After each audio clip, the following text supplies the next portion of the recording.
С 1 июля этого года изменились меры социальной поддержки населения по оплате коммунальных услуг. Обсудим суть изменений вместе с заместителем министра семьи, труда и социальной защиты населения Башкортостана Татьяной Глуховой. Татьяна Борисовна, здравствуйте. Здравствуйте. Расскажите, пожалуйста, какую работу провел Минтруд и в чем заключаются изменения? Изменение заключается в порядке расчета размера ежемесячной денежной компенсации расходов на оплату жилищно-коммунальных услуг.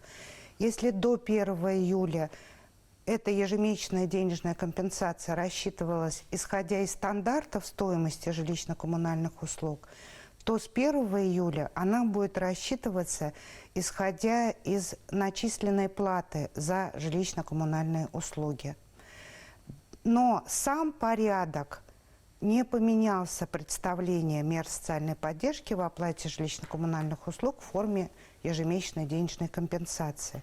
То есть компенсация выплачивается в процентном соотношении теперь уже о начисленной платы за жилищно-коммунальные услуги в пределах нормативов потребления коммунальных услуг. Почему было принято решение такое? Это требование федерального законодательства.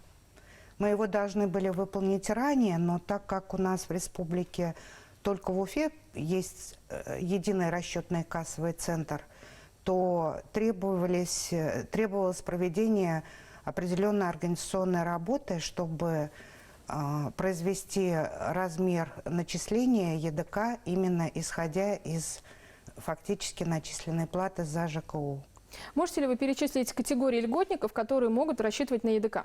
Да, конечно. Это федеральные льготники, участники, инвалиды войны, граждане, пострадавшие от воздействия радиации, а также инвалиды и семьи, имеющие детей-инвалидов.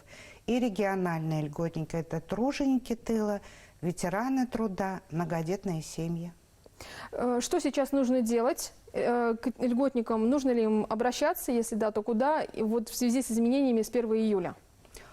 Им никуда не нужно обращаться, потому что для расчета размера ежемесячной денежной компенсации Республиканским центром социальной поддержки ведется обмен информацией с поставщиками жилищно-коммунальных услуг. Это управляющие компании, ресурсно-снабжающие организации. Угу. В среднем каков размер ЕДК? Да, для льготников. И есть ли обратная связь? Анализируете ли вы обращения от них? Что сейчас происходит? Сейчас пока идет расчет ежемесячной денежной компенсации по стандартам, так как за июль ежемесячную денежную компенсацию мы выплатим только в сентябре. До этого в июле и в августе льготники получат компенсацию в прежних размерах, исходя из стандартов стоимости жилищно-коммунальных услуг. Почему так долго? Потому что в соответствии с жилищным законодательством гражданин оплачивает жилищно-коммунальные услуги за июль до 10 августа, потом 5 дней требуется ресурсно-снабжающим организациям, управляющим компаниям для того, чтобы обработать информацию о задолжниках, о суммах, начисленных за жилищно-коммунальные услуги по гражданам, и направить ее в Республиканский центр социальной поддержки. Далее Республиканский центр социальной поддержки рассчитывает размер ежемесячной денежной компенсации. Но так как у граждан способ выплаты разный, одни граждане получают через почту, другие через банк. И вот по тем лицам, которые должны получить ежемесячную денежную компенсацию расходов на оплату жилищно-коммунальных услуг по почте, им выплатные документы на них, на почту, нужно представить до 28 августа. Поэтому в сентябре только выплата. И далее с опозданием на 2 месяца.